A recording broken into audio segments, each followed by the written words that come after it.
பொதுவாக யாருன்னா இறந்தாங்கன்னா அவங்கள புதைச்சி அந்த இடத்துல கலரை கட்டுறது வழக்கமாக இருக்குது. உலகத்தில் ஒரு மனுஷனுக்கு 2 கலர் இருக்குது. ஒன்று யூரோப்பில், இன்னொன்று ஆஃப்ரிக்காவில். அவர் யாருன்னா டேவிட் லிவிங்ஸ்டன்.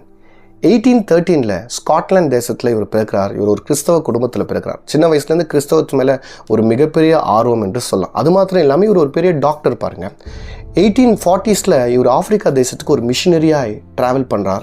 இவருடைய பெரிய ட்ராவல் பாருங்கள். ஆஃப்ரிக்கா தேசத்தில் இவர் சுற்றி தெரியாத இடமே இல்லைன்னு சொல்கிறாங்க. இன்னும் சொல்லப்போனால் ஆஃப்ரிக்கா தேசத்துடைய ரூட் மேப்பெல்லாம் இவருக்கு ரொம்ப தெளிவாக தெரியும்னு சொல்லிட்டு சொல்கிறாங்க. அது மாத்திரமே இல்லாமல் யூரோப்லேயே விக்டோரியா ஃபால்ஸை பார்த்த முதல் மனுஷனும் டேவிட் லிவிங்ஸ்டன் என்று சொல்லலாம். இவருடைய மிஷினரி பயணங்கள் பெருசு. இவருடைய மெடிக்கல் சர்வீஸும் ரொம்ப பெரிய சாதனைகள் ஒரு பண்ணியிருக்காரு பார்க்கலாம். அதில் மிக முக்கியமாக நான் பார்க்குறது என்னன்னு கேட்டால், இவர் ஆன்டி ஸ்லேவரியை ஒழிச்ச ஒரு மனுஷன். ஆப்பிரிக்கா தேசத்தில் அன்னைக்கு ஸ்லேவரி ஒரு பெரிய பிரச்சனையாக இருந்துச்சு பாருங்கள்.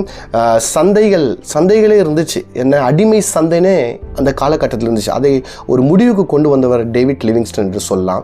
பிரிட்டிஷுடைய காலனிகள் அதிகமாக இருந்துச்சு. அதுக்கான ஃப்ரீடம்கான குரல் கொடுத்த ஒரு மனுஷனும் டேவிட் லிவிங்ஸ்டன் என்று சொல்லலாம். டேவிட் லிவிங்ஸ்டனுடைய மிகப்பெரிய சாதனை நான் பெருசாக பார்க்குறது என்னன்னு கேட்டால் 3 C's சொல்லுவாங்க. ஒன்று கிறிஸ்டியானிட்டி, 2வது காமர்ஸ் எக்கானமி பற்றி, ட்ரேடிங் பற்றி அவர் கற்றுக் கொடுத்தது, 3வது சிவிலைசேஷன். இந்த 3 C's ரொம்ப பிரபலமானது பாருங்கள். ஆப்பிரிக்கா மக்களை ஒரு மிகப்பெரிய ஒரு எவல்யூஷனுக்கு கொண்டு போன ஒரு மனுஷன் என்று சொல்லலாம். மிகப்பெரிய ஒரு ரிவைவலை கொண்டு வந்த ஒரு மனுஷன் என்று சொல்லலாம். அப்படியாப்பட்ட ஒரு மனுஷன் தான் டேவிட் லிவிங்ஸ்டன். 1873 இவர் மரித்து போகிறார்.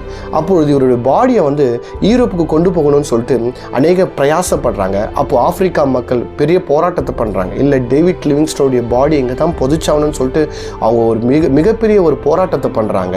போராட்டத்துக்கு முடிவு என்ன ஆகுதுன்னு கேட்டால், இல்லை, இவருடைய பாடியை கண்டிப்பாக யூரோப்புக்கு கொண்டு போகணும்னு ஒரு தீர்மானம் பண்ணிட்டாங்க. ஆப்பிரிக்கா மக்கள் ஒரு கோரிக்கையை வச்சாங்க. என்னன்னு கேட்டால், அவருடைய பாடியை வேணால் நீங்கள் கொண்டு போங்க, ஆனால் டேவிட் லிவிங்ஸ்டனுடைய இருதயத்தை ஆப்பிரிக்காவில் தான் புதைச்சாகணுன்ற ஒரு ரிக்வெஸ்ட்டை வைக்கிறாங்க. அது ஒரு வேல்யூடான ரிக்வெஸ்ட். காரணம் என்னன்னு கேட்டால், டேவிட் லிவிங்ஸ்டனுடைய இருதயம் எப்போவுமே ஆப்பிரிக்கா மேலேயும் ஆப்பிரிக்கா மக்கள் மேலே அதிகமாக இருந்துச்சுன்னு பார்க்குறோம். அதனால் என்ன பண்ணுறாங்கன்னா, டேவிட் லிவிங்ஸ்டனுடைய ஹார்ட்டை ஆப்பிரிக்காவில் ஜாம்பியாவில் புதைக்கிறாங்க. அவருடைய பாடியை கொண்டு போய் லண்டனில் புதைக்கிறாங்க. இந்த 2 இடத்துலையும் இன்றைக்கும் அவருடைய கல்லறைகள் இருக்குது. அங்கே இன்றைக்கி உலகத்தில் எங்கேயும் பார்க்க முடியாத அளவில் ஆப்பிரிக்காவில் ஏன் கிறிஸ்தவம் அவ்வளோ அதிகமாக இருக்குது, ஆப்பிரிக்காவில் ஏன் இவ்வளோ பெரிய எழுப்புதல் என்றால், அவைகளுக்கெல்லாம் காரணம் ஆரம்பத்தில் டேவிட் லிவிங்ஸ்டன் போட்ட விதைகள் தான். மனுஷன் மரித்து போகலாம், ஆனால் அவருடைய தரிசனமும் அவருடைய நோக்கமும் என்றைக்கும் சாவாது. இன்றைக்கும் அவரை குறித்து நாம் பேசிக்கொண்டிருக்கும் காரணம் என்ன? விதைகள் என்றைக்குமே சாகாது.